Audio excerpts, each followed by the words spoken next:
Ngayon baga, aldaw tayo manan amin, itinagan niya po tayo nga Hesus Kristo. Siya manan ni Brother Dars, iti daytoy nga Grace Teacher Channel. Kat ita agundaway, tibanag nga pan tayo adalan, kat may panggap, iti self-denial. Wino, panang talikod, iti bagi. Kat adalan tayo dito, no, anya iti relationship, iti banghelyo, wino pan nakaisalakan, iti self-denial. So sakbay nga pan tayo da kamatin nagita nga banbanan, napintas nga maamuan tayo pay muna, maawatan tayo pay muna, no anya iti kayat nga asawan, iti panang talikod iti bagi. Iti panang talikod iti bagi, sana nga kayat nga asawan daytoy, aparigatem day tabagim. Wenno sugsugatem day tabagim. Wenno basta-basta abanbanugem, wenno bisbisinem day tabagim. Sana nga kahit nga sa uwin daytoy, basta imutam day tabagim, iti anyaman akasapulan na, wenno tarigagay na. Saan namot lang nga kasa nga kahit nga sa uwin daytoy, nga agpenitensya ka. Saan niriyan kintakabsa? Hindi ko, ti kahit nga sa uwin iti panang talikod, iti bagi, kat panang talikod, iti anyaman abanag, ang pagayatan, ama ibusor, iti pagayatan, iti Diyos. So saan nga maibusor, iti pagayatan, iti Diyos, dayta, saan mo akasapulan at talikudan day taabanag. Tila ang talikudan kat dagiti banbanag ama ibusor iti pagayatan iti Dios. Ta naturally gagayem kin kakabsat. Adu dagiti kababalin kin tarigagay iti maysa a tao ama ibusor iti pagayatan iti Dios. Kat saan ang mabalin amay putungpal ti pagayatan iti Dios iti biyag ti maysa nga tao no awan iti panang talikod iti bagi. Isu ati panang talikod iti bagi, kat kaparte dayta iti biyag iti maysa nga Kristiyano. Mangrugi manipod iti pannakaisalakan, hinggana iti panagdakkel tayo iti na espiritual. Isu aada iti struggle iti biyag iti maysa nga Kristiyano. No anya iti banag nga ipatungpal na. Taglablaban ken kuana, taglablaban iti kaunggan na, iti bukod na nga pagayatan, ken iti buko, ken iti pagayatan, iti Diyos.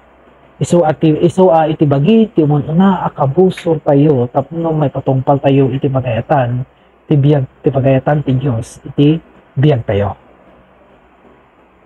May sa kadagiti requirements, baga ni Jesus, kadagiti agbalin apasurot na, kat iti panang talikod, iti bagi. Kinunana dito ay San Lucas, Kapitulo 9, versikulo 23. Kat kinunana kadakwada, iti agtarigagaya sumugod kanyak, masapol at talikodan na iti bagina, ibaklay na iti cross na iti naldaw kat surutin na. Dito yan nabasa tayo, dinakamat niya po tayo nga Hesus Kristo, no kasano kapatag, iti panang talikod, iti bagi. Nga masansan, no dakdakamatin tayo, iti panang talikod, iti bagi. Dakdakamatin tayo, kat iti panang talikod, kadagiti madi nga aramid tayo. Ngayon iti problema, iti panang talikod, iti bagi kat saan laeng may panggap, iti dayta abanag. Nudikat may panggap, nudikat iti panang talikod, iti bagi, kat mas umununapay, iti panang talikod, iti bukod mo nga kinalintag. Wenno, self-righteousness. When gagayam kin kakamsat, iti panang talikod, iti bagi, mangrugi ka, iti panang talikod mo, iti bukod mo a kinalintag. Kat sumarunong tulaang bitan, iti panang talikod, kadagiti dakes nga aramid mo. So, anya iti kahit ko nga sawan, dito ay gagayam kin kakamsat. Kas maadal tayo iti natsantuan a kasuratan, tapno maisalakan iti maysa tao, masapol isuna ama awaten na iti ebanghelyo ni Kristo. Tapno mabailan na nga awaten iti ebanghelyo ni Kristo, masapol na atalikodan umuna, iti bukod na nga kinalintag. Ta iti panang awat iti ebanghelyo, kat panang talikod, iti bukod mo nga kinalintag.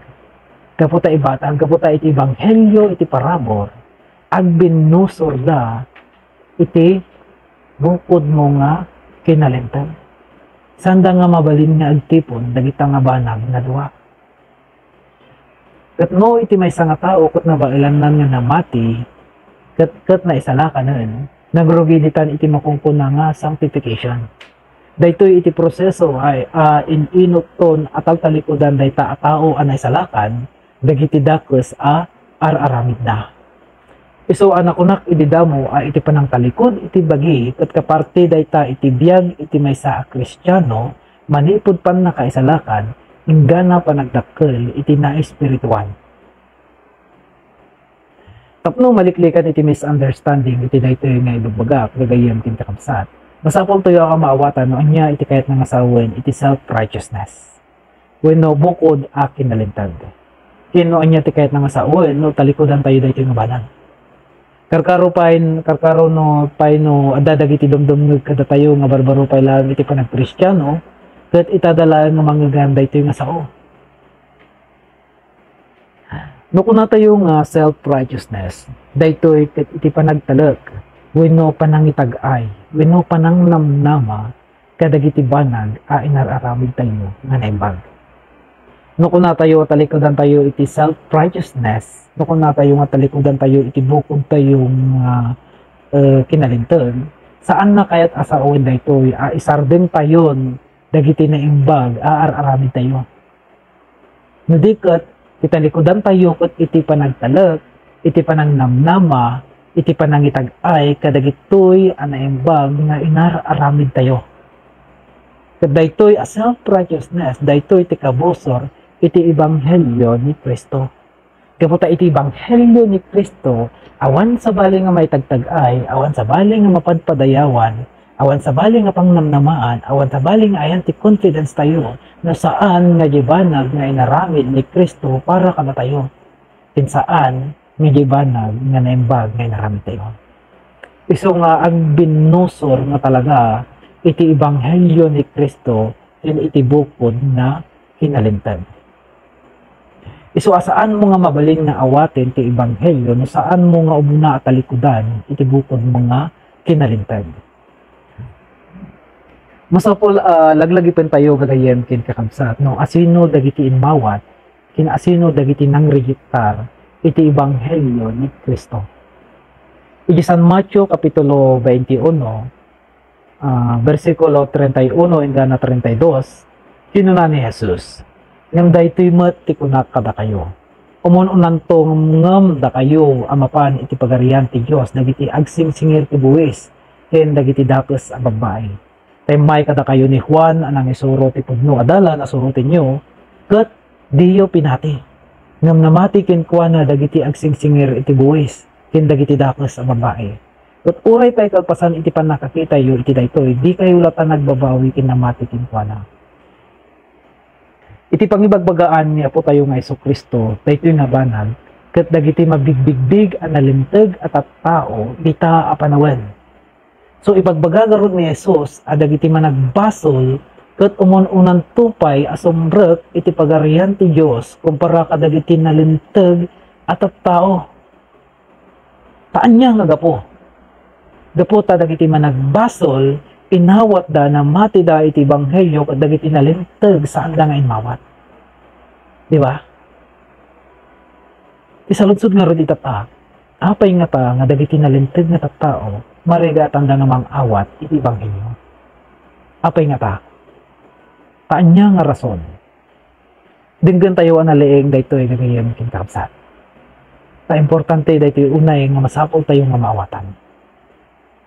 Ngano apay anarigat nga akseptaren iti maysa nga nalinteg nga tao iti ebanghelyo ni Kristo gaputa nagrigat na nga talikodan iti bukod na nga kinalintag. Isu daytoy iti problema iti tao ado iti makikita na nalintag iti aramid na. Gaputa kadagiti kaado kinaado iti niimbag nga aramid na pinagkuna na nga umanayon dagita nga pang-akseptaran iti Dios ken kuana. Gaputa iti pinagkuna na kat adayo nga nalintag ni isuna kumpara kadagiti daddo mga tattao nga makikita na isu adayon ti kumpiyansa na nga isuna ket maisalakan.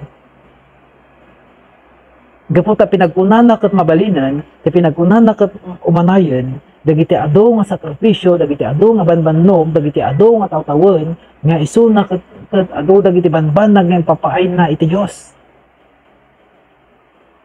Gaputa nakadado dagiti nga banbanag, iti pinagkunan na saan nan nakasapulan, iti parabor, iti Diyos. Isu saan nga nakaskas daw, ang dagiti nalintag, isu da dagiti saan nga inmawat, iti ebanghelyo ni Kristo. Nadikat dagiti pa'y managbasol, dagiti agsingsingir to buwis, dagiti pa'y prostitute, isu da pa'y iti naisalakan, daputa da isu da, iti namati kini Kristo. Isu nga dagiti managbasol, isu dati nagbalin nga pasurot ni Apo tayo nga Hesus Kristo.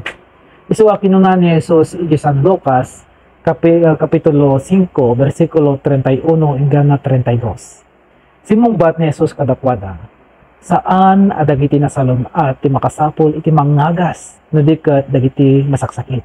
Sanak nga inmay tapno ayabak dagiti nalintag, ngam inmayak agayab kadagiti managbasol, ket iti kasta ang babawi na. Ket agyaman acting kay panagdengeg, ket sapay kuma tada iti naawatan tayo. God bless.